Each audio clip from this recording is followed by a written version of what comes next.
Good afternoon, everybody. Welcome, everyone, to Connecticut's Old State House, all of you here in person and also everybody watching online. I'm Mariana Garcia. I'm the Public Programs Manager here at Connecticut's Old State House, and I just want to welcome everybody to the first program in our fall series, Untangling the Tally, a look inside the election process. The Old State House is where history and civics meet. When this was one of Connecticut's state capitals, a lot of debates and decisions were made here in this building that affected elections and voting for everybody living in the state.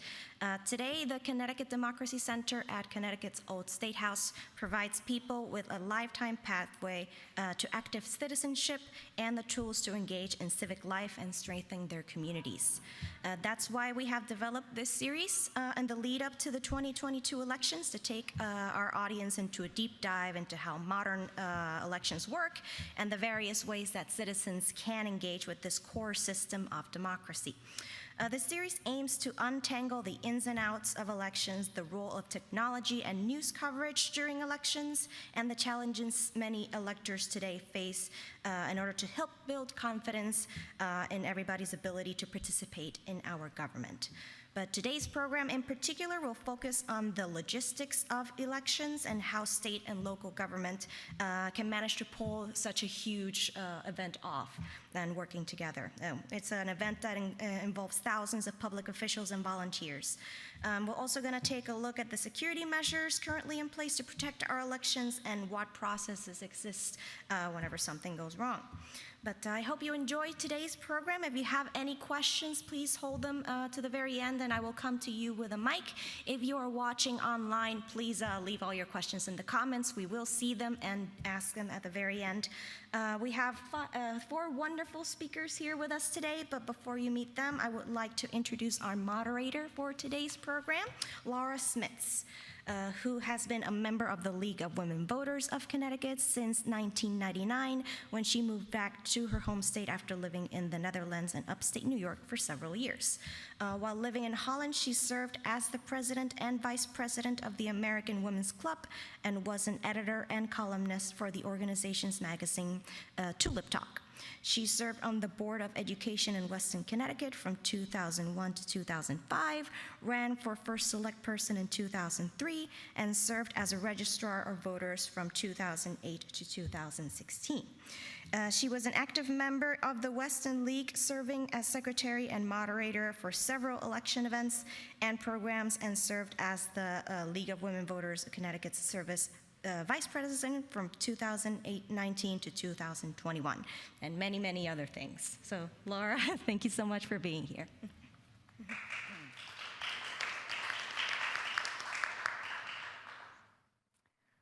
Okay, so we're going to start with just questions to start the process. Everybody's can go. Okay, we're going to start with you, Mr. Bromley. Go ahead. Good morning, or afternoon, actually. My name is Ted Bromley. I'm currently the Director of Elections for the state of Connecticut. Before that, I was staff attorney in the office for almost 22 years now, and had a stint as the interim Director of Elections, too. So this is sort of my second swing at it, second term. And so in the Elections Division for the Secretary of State, we have a staff of 12. Where we assist in the administration of the elections for the state of Connecticut and work closely with our local officials, our elected town clerks, elected registrars of voters, and poll workers, many of which are either paid or volunteered. So there's a lot of moving parts when it comes to an election, both at the state level and at the municipal level. So thank you for having me today. Thank you, Mr. Brandi. Good afternoon. Thank you for having us and for hosting this event. Apologies, my voice is a little off today. But my name is Mike Brandi. I'm the Executive Director and General Counsel for Connecticut's Election Enforcement Commission. Our commission has 35 employees here in Connecticut.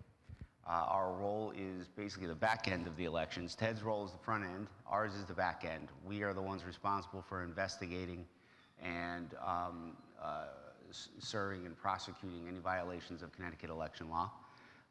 We also serve as a repository for all campaign finance, so we deal with all the money in politics. And that is the role of our agency.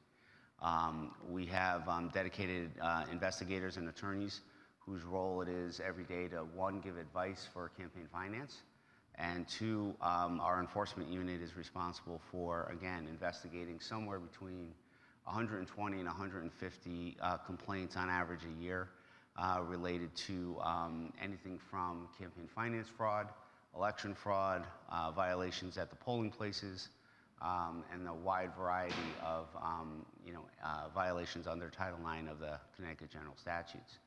So that's kind of who we are and what we do, and I'll pass it on. My name is Lauren Olson. I am one of the 2 registrars of voters in Ashford.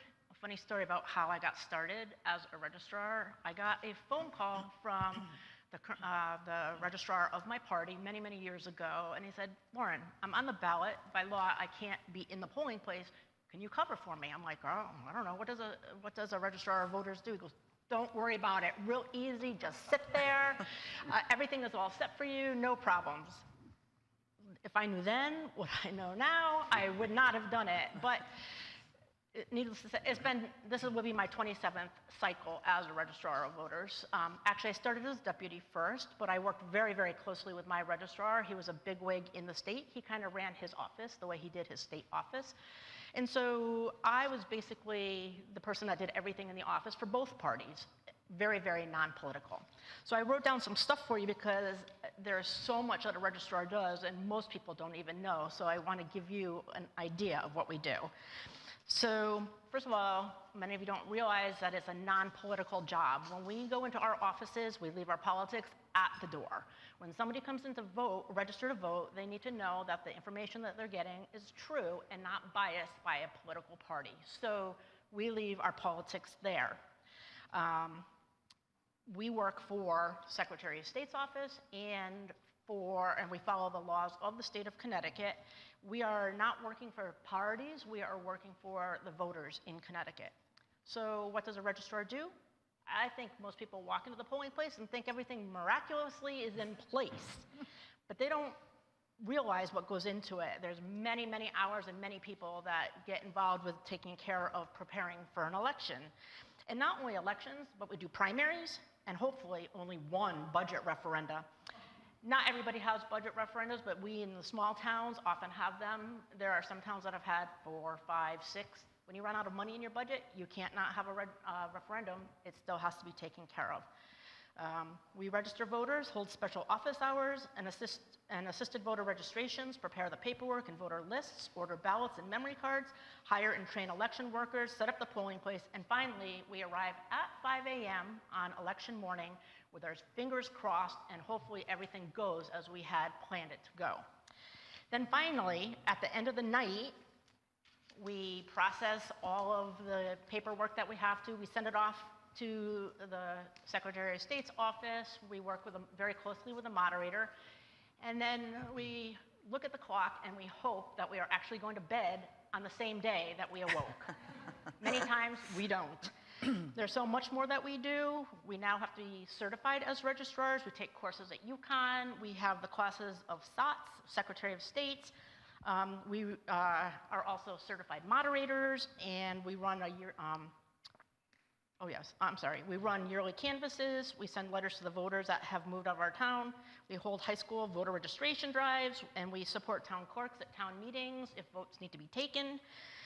And very importantly, we work, all of us, extremely hard to keep our lists updated and accurate, which is a big one and why I think we're having this today. Lauren, we're going to drill down on some of that stuff that you Okay. talked about. Let's introduce Alex Russell first, because I'm going to ask you very specific questions about all of those things, because I agree. There are so many moving parts that we definitely need to get in there. Go ahead, Mr. Russell. Great. I'm Alex Russell. I'm a professor of computer science at the University of Connecticut, and I'm here today because I'm the director of the UConn Voting Technology Research Center.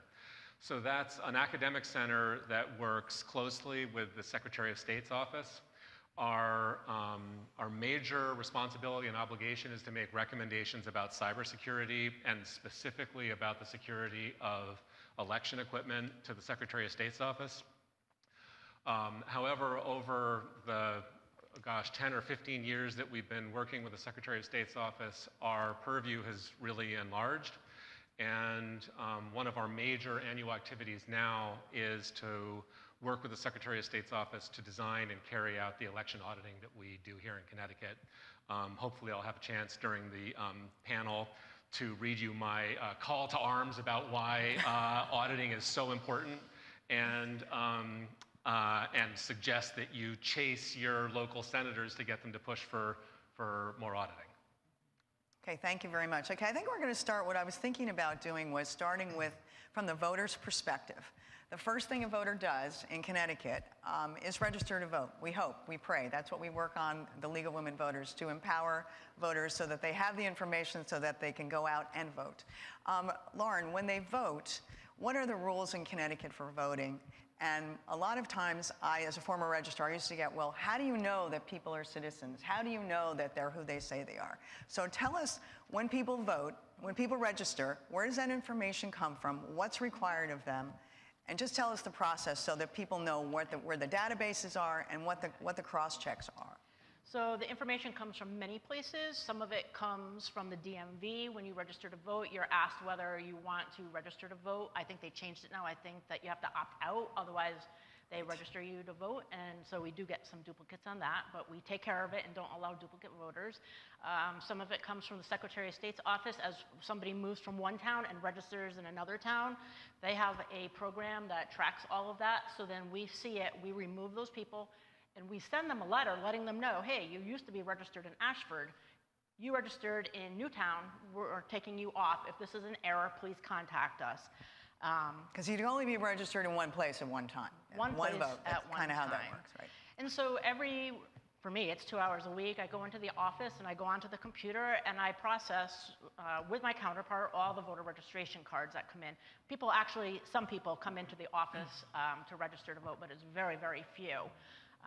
So they fill out the voter registration card with all their information, and one of the first things they have to do is, across the top, swear that they are U.S. citizens. So they sign that at the bottom saying, I swear to everything I've put on that card, it's true. And so we register them based on that. If we find out otherwise, that they were not citizens, I would be calling this gentleman here and he would be taking care of it. When the voter comes into the polling place, we've already processed everybody and we have the list of who should be voting in our town.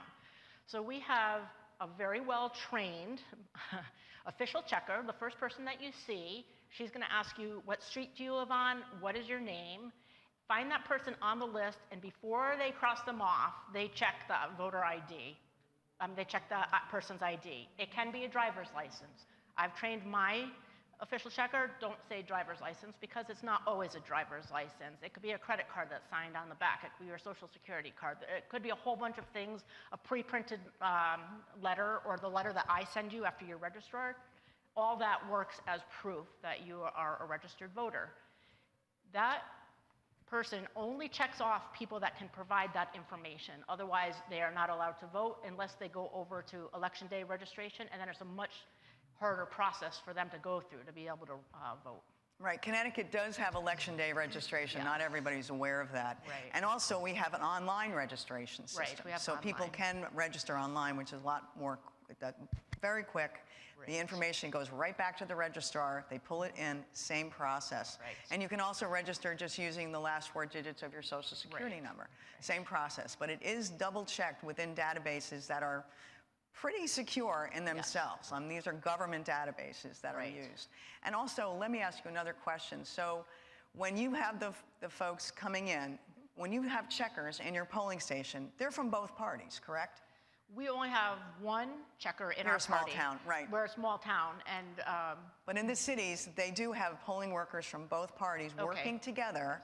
But Kumbaya in my- moment. but in my polling place, I have equal number of people in both parties, and Correct. anybody from a party can challenge somebody if they don't think that they belong in the polling place. So that's the way we deal with that.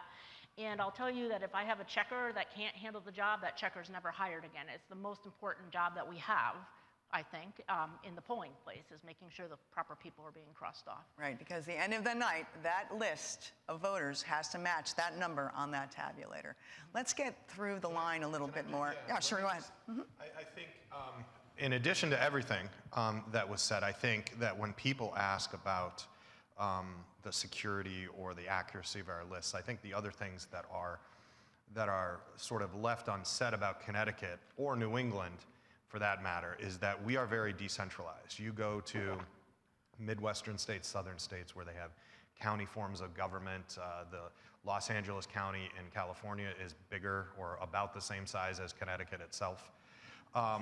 And so the decentralization is another way that we ensure that our lists are secure. I mean, particularly we have about 75 to 78 single polling place towns in Connecticut, meaning that they're small. And who better to know the lay of the land than the local registrars of voters and town clerks in those towns? You know, somebody could have helped somebody load their truck to move in a small town like that. So in addition to all the government-maintained databases and our real-time access to Social Security Death Index and all kinds of other things, and real-time access to the Department of Motor Vehicles, those types of things, we do have local controls in place as well, and I think that's often overlooked by many as a really important part of our election structure. So, thank you. Okay. Well, just to drive it home, just a real quick, my husband comes in to vote, I'm the official checker, I still check his ID. That's the way it goes, because we check everybody's ID, everybody is equal in the point. It's pretty strict. Pretty strict. Very intense. Okay, so we go from the line, we're into the ballots. Let's talk about the ballots themselves. We have a paper ballot in Connecticut. There's a good reason to have a paper ballot. I'm going to let you talk about that, Alex. What does that paper ballot do for us once the election is over? How does that help Connecticut? Right. So this is a topic that has been discussed, you know, with thousands and thousands of hours of academic time and journal articles, and I think that the broad consensus is that paper ballots are the single most important thing that a state or jurisdiction can do to help secure their elections. And the reason is that, you know, if you think about the hopefully indelible record that you would like to have after the fact of an election, the major criteria you should ask about that record is how the record was produced in the first place and how the record will be processed at the end of the game. And what I mean is that one of the beauties of a paper record is that the way that that record is produced in the first place, especially in a place like Connecticut, where almost all voting is done with a direct connection between the voter and the ballot, this creates a firm link between the record and the voter.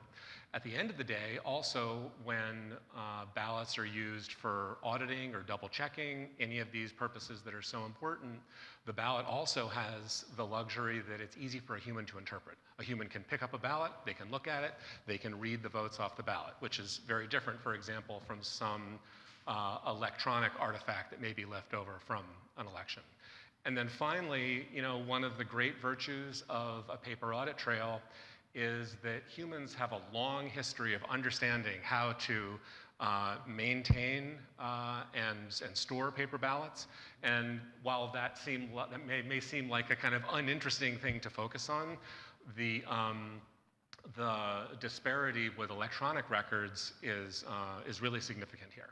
So I would say the most important aspect of all of this is that the paper audit trail in Connecticut, by which I mean the ballots that were actually handled and voted by Connecticut voters, produce this very firm link between the final audit trail and the final record of the election and the actual initial voter intent. And that's what's so important. Let's talk about that a little bit. The tabulator, which as most voters know, is that machine that sits on top of that big black box, which is where the ballots go through. How are those tabulators? They have a memory card system in them. Many folks have always said, why don't we, especially young people, why don't we vote online? Why don't we do everything online? Because we already do everything online. I call Amazon, I can order up everything. Why can't I vote online? Let's talk about the memory cards that are in those tabulators, which is how the machines work. They're basically fancy adding machines, but they're very accurate, and they are programmed in a secure location, blah, blah, blah. Give us a little bit of that detail, where those memory cards start, how they end up, and how that functions as a tabulator. I want to answer your question, but since you uttered the word online voting, I am forced to respond to that immediately. Please do. I want you to. We need to hear this. So, as with computer security and cybersecurity in general, there's a major trade-off between usability and security. In general, what we see is that if you want a system to be more accessible, more functional, easier to use, you sacrifice in terms of security. So the joke is, I can design for you a perfectly secure election. Nobody votes. 100% secure. So, so one of the attractive aspects of voting online is that it could presumably do wonderful things for accessibility. That is, we might hope that we could reach more voters and we could have more participation if we move to an online setting. The huge penalty that we pay harkens back to my last response, which is that when we think about what a reliable and faithful artifact of an election looks like, what a reliable and faithful election result looks like, what we want is some way to produce a really firm connection between the voter and the election outcome, or the voter and the final record of the election. And one of the problems with an online voting system is that the voter must necessarily interact with their computer with some back-end piece of software. And unfortunately, and it's my community that's to blame for this, unfortunately, we're not good enough at deploying software, at securing computers, and at ensuring that software is absolutely failure-free and unattackable to make sure that a system like that really provides a tight link between the voter and the vote, which is what we want. Maybe someday we'll be able to transition to online voting, but at the moment we are just not able to confidently build the hardware and the software to really provide that firm link between the voter and the voting record.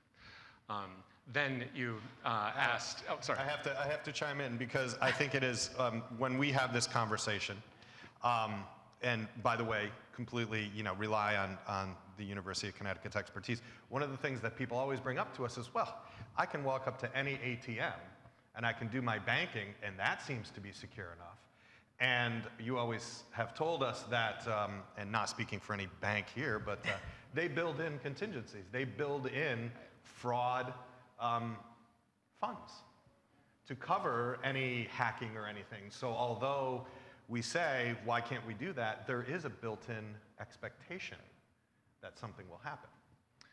Absolutely. And if you're a bank and you're willing to tolerate 1 or 2% fraud because of the convenience of credit cards or electronic transactions or ATM usage, that's very fine. But notice that when we talk about an election, 1 or 2% margin of error is absolutely, absolutely unacceptable. Right, correct, absolutely. And we also, one of the other good things we have, the paper ballots are good for, is what you talked about, is the audit. Can you tell us the difference between, I don't know which one of you can answer this, a recount versus an audit? What's the process involved?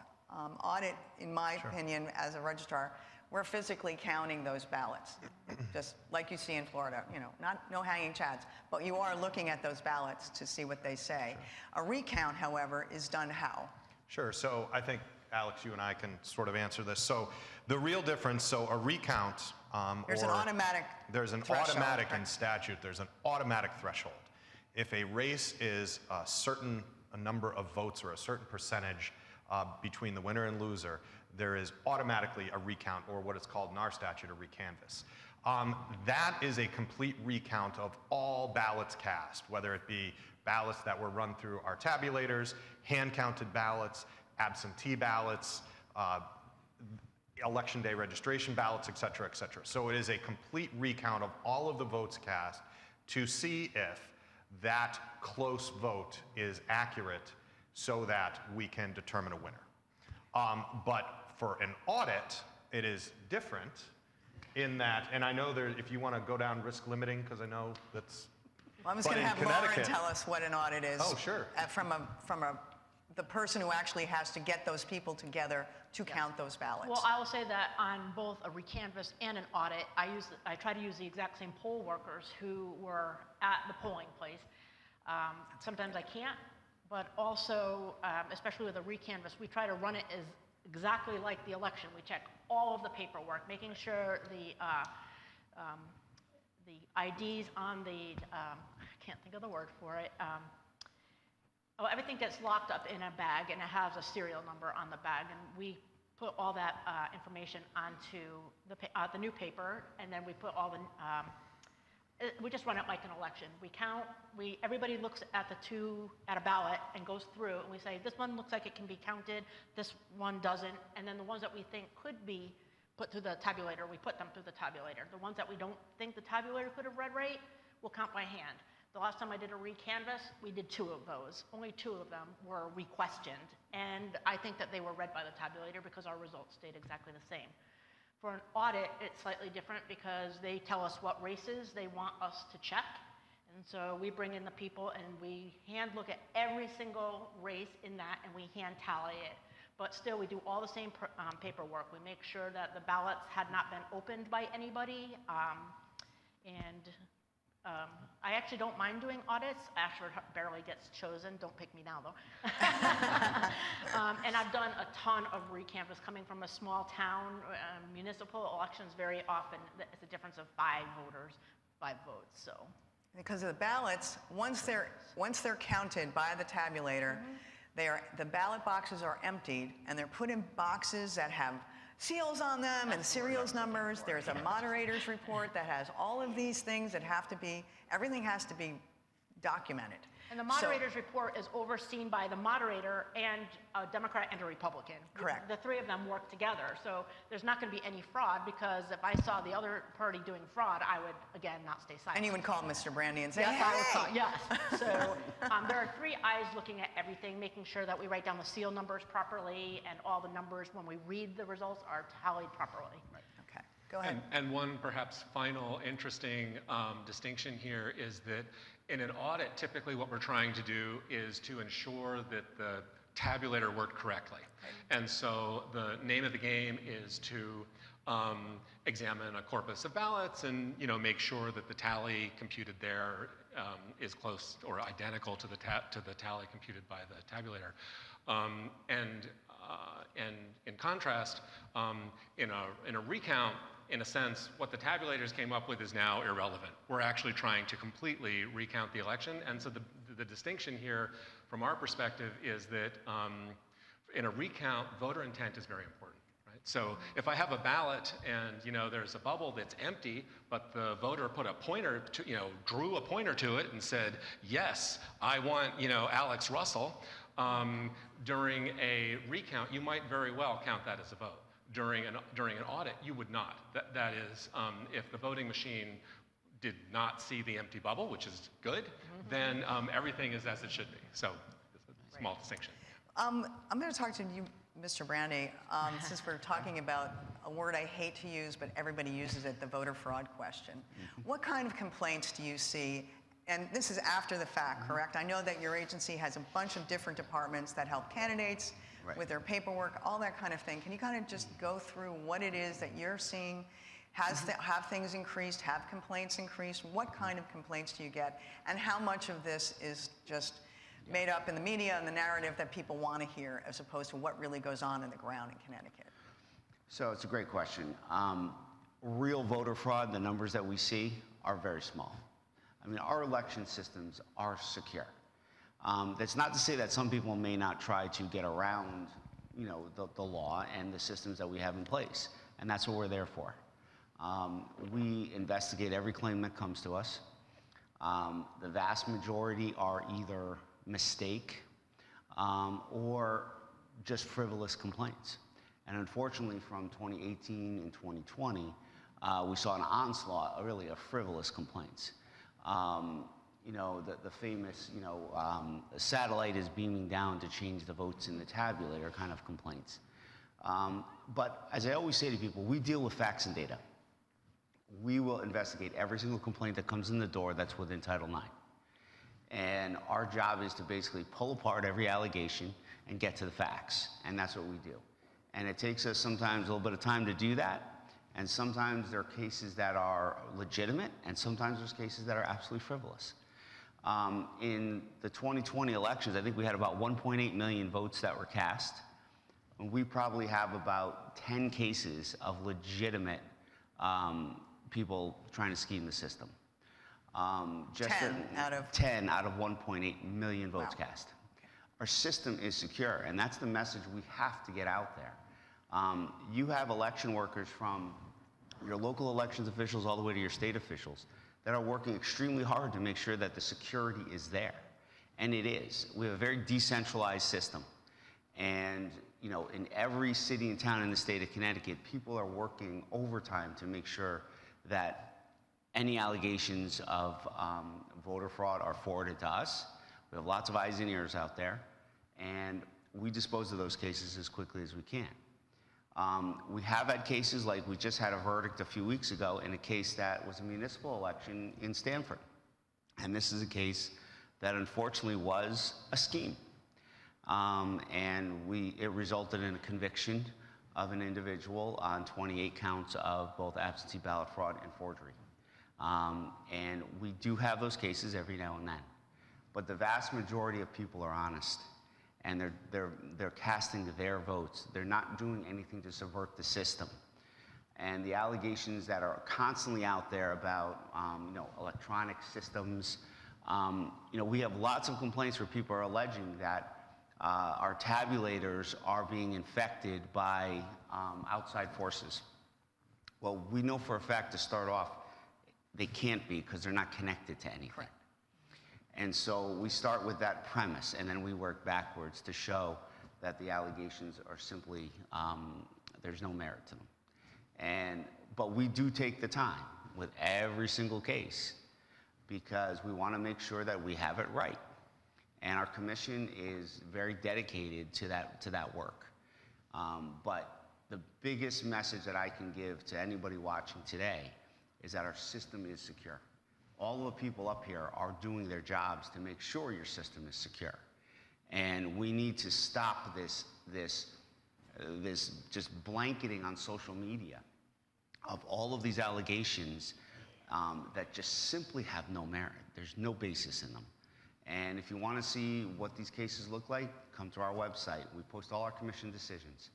And you can see the work that goes into every one of these cases. Our staff is always there to answer questions. We don't turn anybody away. We'll answer any and every question you bring to us. I just want to make sure, again, we're emphasizing the fact that your systems are secure. One of the things in Connecticut, certainly as a poll worker and as an election official, the goal of the day is to have every eligible voter have their vote counted. And we go out of our way to make sure that can happen, because say you're going through the checking line and you don't have the right ID. We're not going to say, bye, see you later, too bad, you can't vote. We will pass you along and up the chain of command to the registrar, to the moderator, and if necessary, we'll call Mr. Bromley and said, hey, we got to make this happen. So it's really the goal to make sure that every eligible vote is counted. Let's talk a little bit about absentee ballots. There's a lot of talk about how absentee ballots are handled in Connecticut. We have an application process to get an absentee ballot. And I just saw something recently in one of the newspapers that both parties have requested a lot of absentee ballot applications. Tell us about the application process, how that leads to an absentee ballot itself, if you would, Laura. So everybody has to fill out the application. You can get it on the Secretary of State's website. You can get it on most registrars' website. But you have to fill that out and either bring it in, send it in with a wet signature. After that, the town clerk will make sure that person is on the list. On the active list. Let's talk about the active voter list. If that person is not on the active voter list, I get a phone call. I just got one the other day. Hey, this person is on the inactive list. So we dealt with that. We got him on the active list. He was taken off because he didn't return a canvas letter that we had sent him. So then he fills out his ballot, oftentimes in the polling place, or you could get the ballot mailed to you and you mail it in. When you mail it in, the town clerk stamps it. and it has the date, the time, and which town clerk, we have two, actually process that ballot. And it gets put into the voter registration system that the Secretary of State's office has, and an A will come next to their name.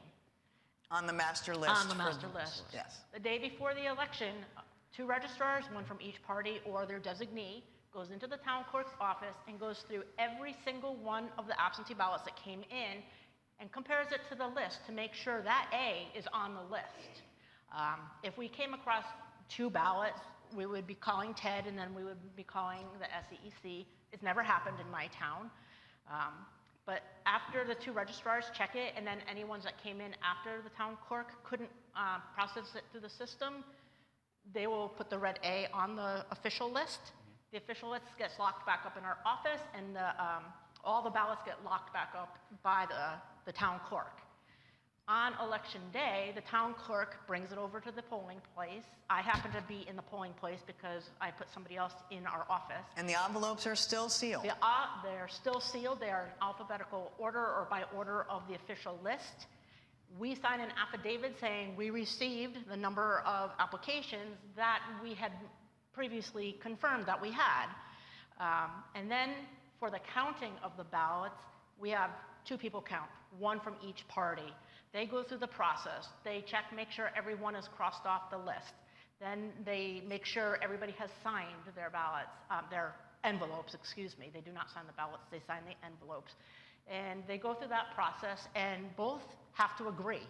If there's some question about whether there's an error, we call the moderator over, and then sometimes that ballot ends up being counted by hand, but our voters have gotten very good at filling out absentee ballots. So two people of each party go through the process, bring the ballots to the tabulator, and the two of them take turns putting it through the tabulator. There is no voter fraud in our aspect of how we do our job. And there's also the ballots themselves when you mix them up. Right. Nobody knows who voted how. Right. That, you don't, because you're not even looking. It's kind of like a deck of cards. We don't look. We open them up, making sure the name is on the bottom. We do shuffle them first, making sure the name's on the bottom. Pull out the ballot, and hopefully we're not seeing any of their votes if it's been folded and put in the way we would like. Right, because a lot of folks are like, why don't we just get automatic? Because there was some talk last time around, especially during COVID, because so many people did not understand how the process works in Connecticut. Right. And there was assumption made that the Secretary of the State's office was sending absentee ballots to everybody. That was not true. They were sending out applications. You need an application, and an application can get rejected. And it can get rejected. It can get rejected. The only mistakes we ever see on the absentee ballots are a husband and wife wanting to save mail and putting their inner envelopes into the same outer envelope. Only one ballot gets counted there, and that was the one that matches the outer envelope, because they have to sign the inner envelope. And sometimes they don't get counted because they don't put them in the inner envelope, so those will be rejected, but very, very few. So, Mr. Bromley, what do you do on Election Day? I mean, I know that you're in charge of all those laws that are, all of our laws. Tell us about the laws in Connecticut. Our election laws are in these volumes of books. He knows them all by heart, too. So it really on Election Day, is a team effort, right? Our office is available from 6 a.m. to whenever the results come in. We work with the registrars, we work with the town clerks, we work with elections enforcement, we work with the University of Connecticut sometimes on Election Day. Our office will field anywhere between 1,000 to 2,000 or 3,000 phone calls, sometimes depending upon the election. Presidentials are obviously higher. But on Election Day itself, it's much more support. We've already done the trainings, we've already issued our instruction manuals and things of that nature, and then it's really troubleshooting in conjunction with the registrars and town clerks. We can get a phone call and we'll troubleshoot of how we can assist this voter because maybe they forgot their ID or what are the alternatives, or we have emergency contingencies for almost everything that can happen on Election Day, from a machine breakdown to a list maintenance issue to power going out. We had primaries on 9/11. We had primaries and elections 2 or 3 days after Irene and Sandy, and I may be saying the storms wrong, but everybody gets the idea, where, you know, polling places were powered by generators or battery backups. And so, you know, I think that's important for the general public to know, is that, you know, it is not this sort of computer-operated system that is, you know, fraught with fraud and hacking and things. There is a lot of human intervention and a lot of contingencies that individual voters probably will never know about. Right. And I think that's what Lauren's point was before. There's a lot that goes on in the leading up to, and certainly one of the things that I recall, and this is also to the list update question, is in January, after the election and everything is calmed down, that's when you send out to every active voter a letter to basically say to them, are you still here? Do you still live here? And they never come back. You never get them all back. They don't come back. I also want to say that every town has an emergency plan that we have put together. It's been approved by the Secretary of State's office. And so we train our poll workers. If we have a fire, this is what we're doing. If this happens, everybody knows what their job is. And so I feel pretty comfortable that we could handle any situation that we need to handle. And I think it's since Sandy, or one of the big storms we had, the battery backups, all of the tabulators in every town in Connecticut are backed up by an actual battery that has to be plugged in and has to be ready to go. So there's always a contingency plan for everything. It's like, okay, so the moderators say, oh great, we're gonna have a fire now. I'm gonna watch this, you're gonna watch that, and it's kind of, things are done. The other thing that folks don't know about is what you alluded to before, is the poll worker training. All of the manuals and that workers have to do, that's all available on the Secretary of State's website. People can go look at the different ways that people are trained. And one of the things that I know poll workers go through every time they do an election, they take an oath. They take an oath that they are going to protect the rights of every voter. And I think that's really important. And every election official gets training every single time. Even if this is your 30th year working at an election, you still sit through the training. And you get trained for every position, because you don't know, somebody could get sick and we need to move you there. So I think it's important to know that it's a coordination that goes on. I mean, we work with the Secretary of State in running the hotline on Election Day. And it's not just our offices, but we're also coordinating with local officials, with federal officials. We're always waiting for those calls to come in, and then we're coordinating our efforts to make sure that everything runs smoothly, especially when we had COVID. In 2020, it was a volume of calls coming in with issues that we had never seen before. Issues with masks, curbside voting. Oh, right, yeah, there were a lot of emergency ballots for people who couldn't enter a polling place because of they were infected with COVID. I mean, there were a host of issues that came up, but we were able to, all work together to make sure that everybody that wanted to vote could vote. And, that's something that's behind the scenes that I don't think people will see. And when it comes to that kind of thing, on the election day, talk about the 75-foot rule a little bit. Let's talk about how we protect that. Sure. We keep it a nonpartisan and as non-political as possible, even on the most political day there is of the year. That's kind of a source of a number of complaints we always get, where people will violate what's called the 75-foot rule. So within 75 feet of a polling place, you're not allowed to electioneer. You're not allowed to conduct, hand out pamphlets. You're not allowed to, push for your candidates. You have to stay behind the barrier. Behind the barrier, you're fine. Right. You could have your signs. You can have, your meeting and greeting voters coming in. That's all fine. But within the 75 feet, we have to give voters the ability to kind of have some privacy and to move forward in the lines to be able to vote. And we do get complaints on this every year, and we do investigate it. And every polling place, it's not a situation where somebody doesn't know where the 75-foot line is.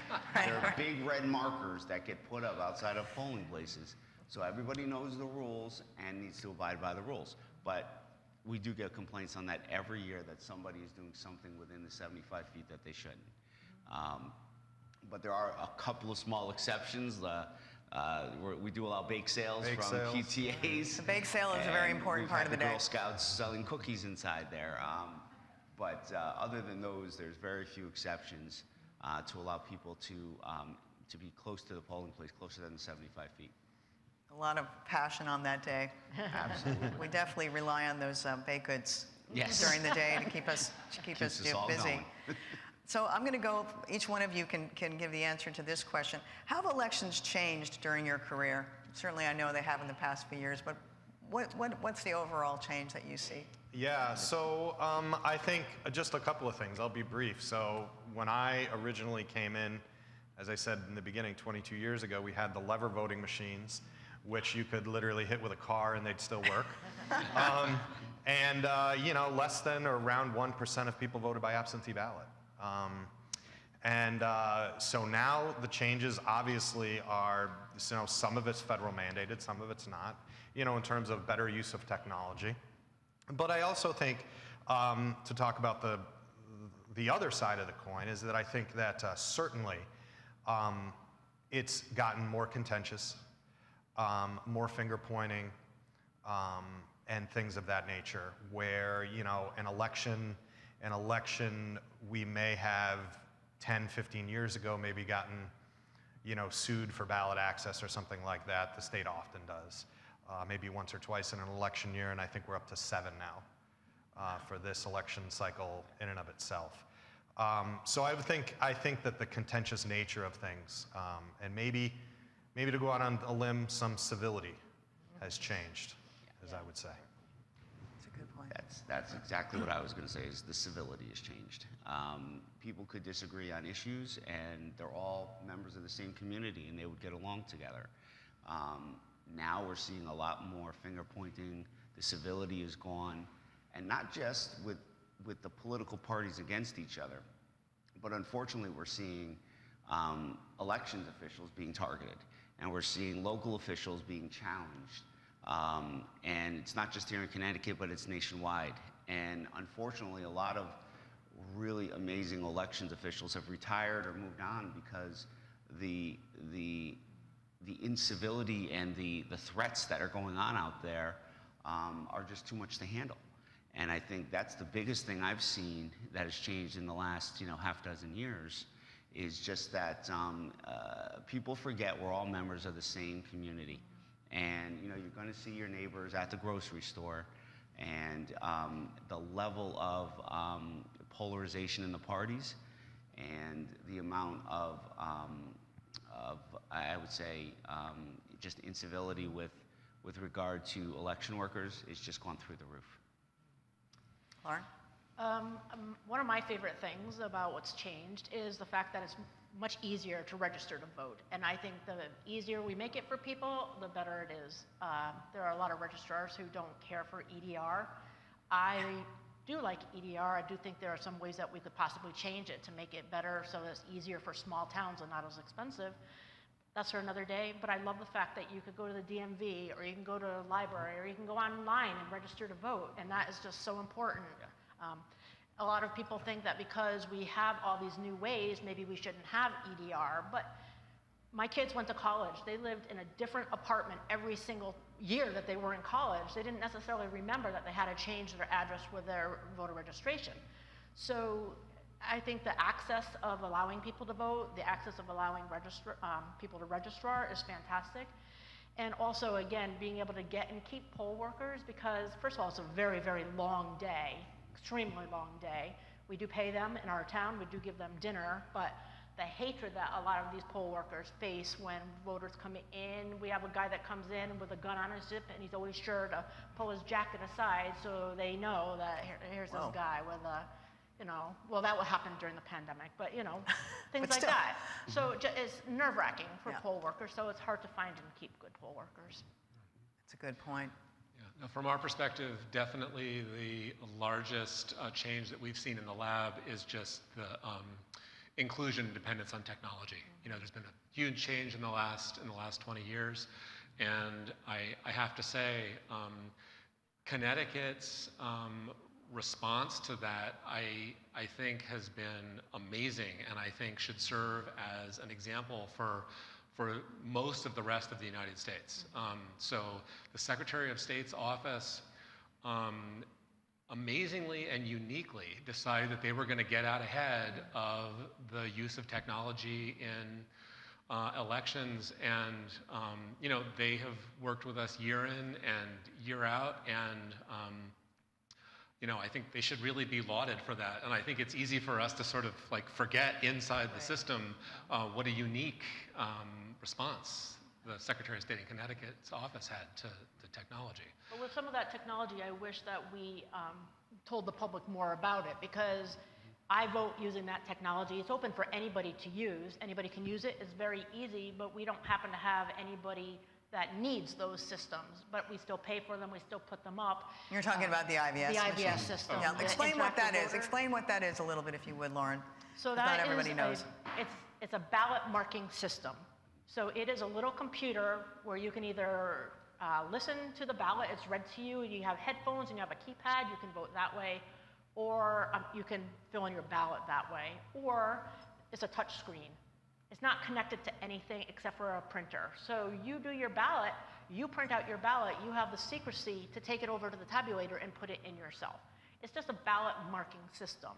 A lot of people don't know that we have it, and I think I would like us to start advertising it more, so that I hope all of you will ask your official checker when you go in, hey, what is the IVS system? Can you show it to me? I'd like to vote that way, and give it a try.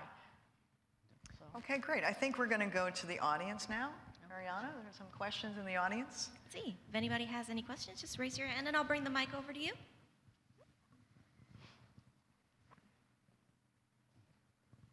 Thank you. My question is about, you know, we've talked a lot about Connecticut and the fact that in New England we have a decentralized system. For those states that do have a centralized system, is there more chance of things going wrong or being hacked in that way?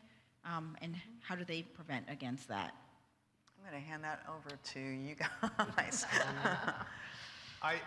I'll let Mike handle some of that as well, but I think that the more centralized you get, the more election information and infrastructure is in all in one place. And I think that that is probably the danger zone, whereas in Connecticut, the conspiracy would have to be so vast between 169 towns, over 400 local election officials, that that decentralization is a built-in security mechanism as well. But in terms of how the other states deal with it, we know Connecticut. I'm not sure. Do you know anything about any of the other? I mean, just in terms of some of the mail-in states, they have some very secure systems. They've been using them for a long time. Arizona, Oregon. So they have their own protections built within their systems. And I think, we can only really speak for Connecticut, and we know our system is safe. We know when somebody is casting a ballot in Connecticut, your ballot's going to count, it's going to be secure. We really can't speak much for other states, but they're doing the same thing we are. They're making sure that at the county level or at the state level especially, that their systems are operating. They have, in some states, like with mail-in ballots, they have judges that sit on signature reviews. And there's lots of different methodologies, and it's not for us to say one is better than the other, but we think ours is pretty good. And we think ours is very secure, because at the end of the day, we have a paper ballot in place. At the end of the day, if I get a complaint, I can send my investigators to that town hall. I know that those ballots are in secured bags. We have chain of custody. We can secure them, and we can conduct an investigation to know exactly what went on. So from Connecticut's perspective, we have a secure system, and we have professionals that really know what they're doing. Thank you. Thank you very much. I come from the world of immigration. I'm an immigration lawyer, so also known as the factory for churning out new Americans. And so, to me, the allegation that there would be ever undocumented immigrants voting in our elections is ludicrous, because I deal with them every day. And the least that they want from life is for themselves to subject themselves to governmental scrutiny by going in a room, showing some fake ID, for what gain? To be picked up by police and then immigration and deported out of here? No way. It doesn't happen. It's not realistic. Correct. That's not the way undocumented immigrants think. But apart from that, I am concerned as an immigration lawyer by the accidental registration of folks who are not citizens. I know they're not going to go to vote, even if they're registered. I know that. But I am concerned about their accidental registration. And Laura, I think it's Lauren. Yep. I think you explained how new citizens get to be registered, but could you go over that again so that I understand as a lawyer how to prevent my clients from accidentally getting registered without their wanting to? Thank you. Well, I think that you're asking how do I know that they actually are residents to be able to come in to be registered voters? Is that what you're asking? Because they have to sign on the voter registration card that they swear that they're American citizens. But they can register to vote like anybody else. And so there's one Democrat and one Republican who look at it. And I mean, that's the best I think that we can do. So let's break that down a little bit more. Say there's a green card holder who doesn't speak English. Say somehow they get that voting registration card and they don't know what the heck they're signing. Is that dished out in Spanish as well, that voting registration? Yes. It is. Okay, that's a good safeguard. Yes. Again, I know my people don't want to even be near anything that's illegal, but Right. I don't want them to accidentally be registered, and then for USCIS, when I go to the interview with them, to go online, because they could check voter registration, and see them on a random voter registration list, and then so that you all know, in immigration proceedings, if the answer to the question, have you ever registered to vote in a U.S. election, dares to be yes, they're disqualified from U.S. citizenship, and they may actually be deported.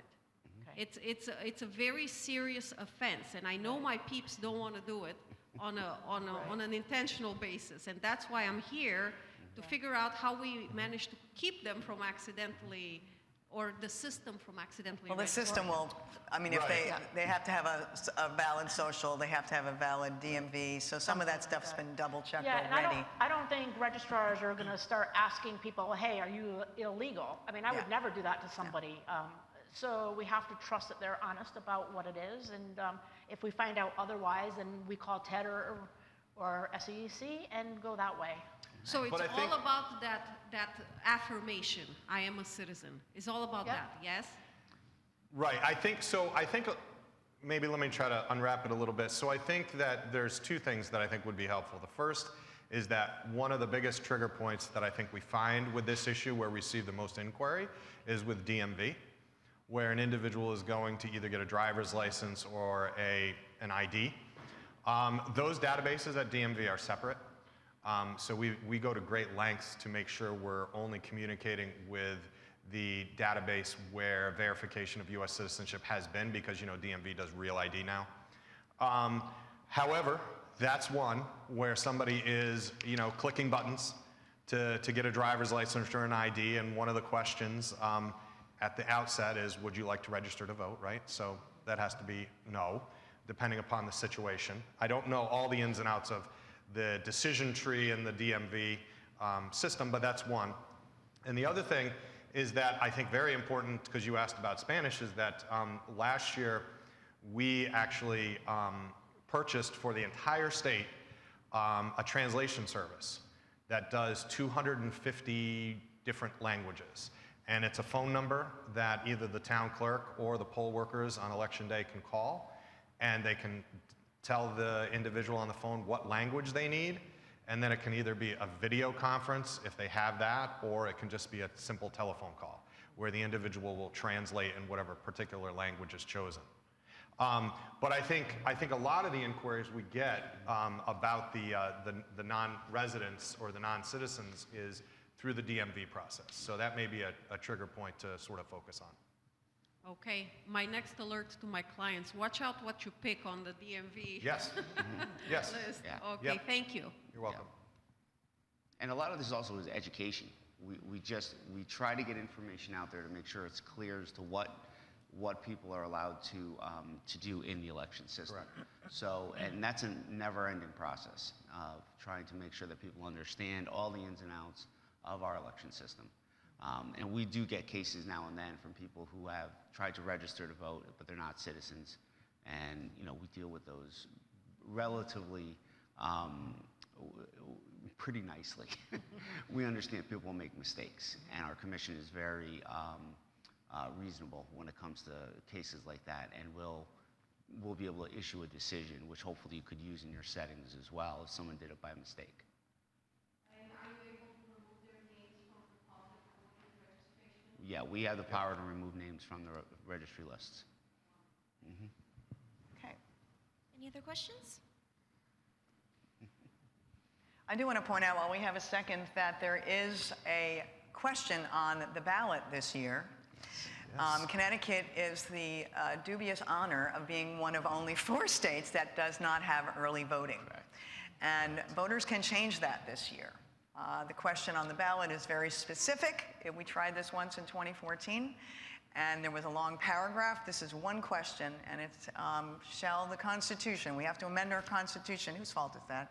Ted, I just want to know. Not me. All of our laws, all of our election laws are written in our Constitution. So to change them or update them, we need to amend our Constitution. So as a League of Women Voters, please vote yes on that question so we can have another day of in-person voting in Connecticut. Absolutely. It would be very helpful for all of us, since life is more complicated than ever before. And if it becomes law, registrars, whether they like it or not, will go ahead with the procedure and make sure it's available for everyone. We'll figure out how to do it. Other states have. I'm pretty sure we can. Okay. My question, first comment is just thank you to each of you and your teams who obviously do a lot to ensure the integrity of our elections. Obviously what you've talked about today it's impressive. I guess my question would be, for nobody specific on the panel, if a few of you maybe want to chime in on this, what keeps you up at night? What Keep you up at night. Oh. I don't know if you heard on Cape Cod when they went to get all the stuff out of the vault for election morning, they could not get the vault open. There you go. I guess mostly for us, it's poll workers not showing up, moderators not showing up. But pretty much being from a small town, we have duplicates of everything that are, like all of our paperwork, duplicates are kept in a separate place. Also, ballots are kept in a separate, locked, secure place. So the election opens at 6 a.m. no matter what. If we don't have access to the ballots, we'll photocopy and allow people to vote by paper ballot, because we start at 6 o'clock, as I said, no matter what. So those kind of things are what leaves registrars up at night. For me, I would say it's probably misinformation. Keeps me up at night, which leads to misunderstanding and confusion. You know, at the end of the day, all of us here, you know, want you to vote. We don't care who you vote for. We want you to vote. Right.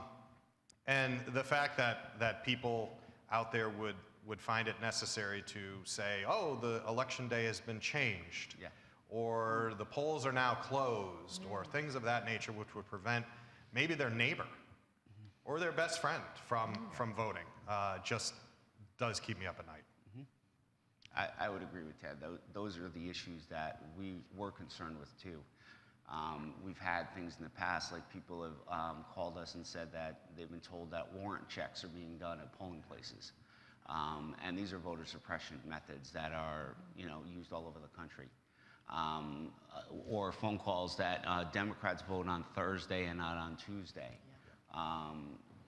There's things like that that's disinformation and misinformation. And the problem I see today is just that social media is carrying this stuff, you know, live all the time in your face, and it's hard for us to give the facts and the truth when we can't keep up with what lies there are on social media. So those are the things that really concern us, and you know, we're working day and night, and on that day we have staff there from 6 in the morning till 8 at night and beyond to make sure that things go correctly. But you know, the misinformation and the things that we just have no control of, that's the stuff that keeps us up. I've got to say, with these people on the team, I sleep like a baby. I can say for myself, the one thing that keeps me up is low voter turnout. Sure. Oh, it's the worst. It's really, really important that and vote in every election. It gets me so insane when people say, oh, I'm not going to vote, it's not a presidential. I'm like, where do you think the presidentials come from? You've got to go down the food chain. You've got to vote in every election and every time. Yeah. So We I'm hold hoping. budget referendum. Budget we have referendums, there you go. 3% voter turnout, and we Right. are still open from 6 in the morning until 8 at night. Imagine our days. Imagine our days. For like 30 people. Yes. Right. And it Not doesn't good. cost any less. So that's important. But I do want to say that registrars do it for the love of running elections, not for the paycheck. And and poll workers, the same thing. It's that free lunch that gets them there. Yeah, every free lunch. And the donuts. I'm all And about donuts, the donuts. yes. But I think it's also an important point is that we need everybody, and I mean everybody, to get the message out that your elections are safe.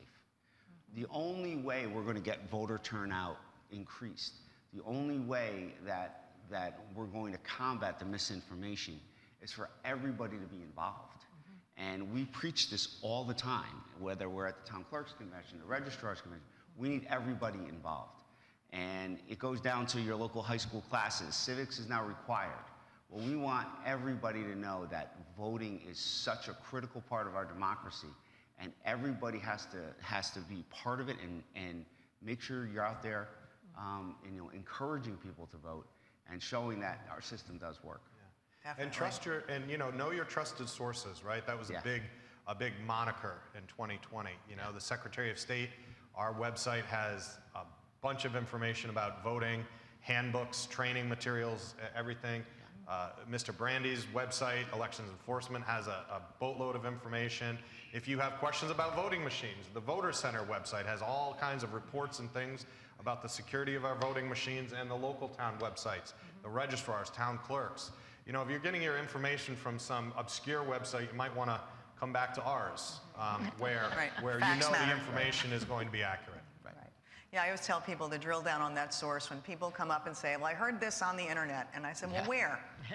Was it a .com? Was it a .edu? You have to drill down on those sources, because the minute you start uncovering the layers, well, I read it in a blog post. Well, that's not good enough, because facts really do matter, especially when it comes to voting. Thank you so much. Okay, let's just have one last question over here. Okay, great. Hi, my question is actually about early voting, so thanks for bringing that up, Laura. So my question is, are there any conversations that are being had at the Secretary of State's office about what early voting might look like, since we're talking about logistics of elections? And if so, what can you tell us about the conversations you've had so far about procedures and whatnot? Yeah, so that's a great question. It gives me an opportunity to explain something. So there is a question on the ballot. And so in Connecticut, and I'll be brief, in Connecticut we are one of only 4 that do not have early voting. The reason that we have it is because we have strict language in our Constitution. So even if the constitutional amendment passes, let's say this year, we don't automatically have early voting. All that does is remove the restrictions in our Connecticut Constitution to allow the legislature to then address early voting. So to answer your question, in anticipation of some of these things, we have done some studies and are having people assist us with some studies of what types of early voting happens in the other states and what is successful, what is not, what has been challenging, how much does it cost, these things, all those types of things to be ready for certain types of recommendations. We haven't come down on any one particular solid method yet, but we are exploring and using the benefit of the 40 plus other states that do it. So that's where we are. And registrars just want a seat at the table because we have the knowledge of how they work, and we want to make sure we are capable of handling whatever decision that they make. So we just ask for a seat at the table. I guarantee you there'll be a lot of legislative hearings about this. So once this passes, there'll be a lot of discussion. There'll be a lot of opportunity for public input.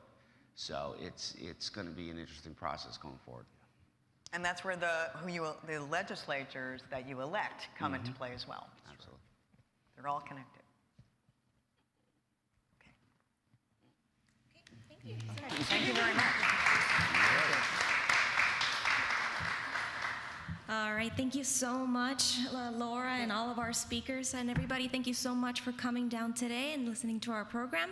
I hope you enjoyed that, and I hope you come back for the second in our Untangling the Tally series. It's going to be on October 20th, and that's going to be on media and voting. We're going to take a look at all a little bit of what was talked about today, social media and all the misinformation, disinformation that we find online.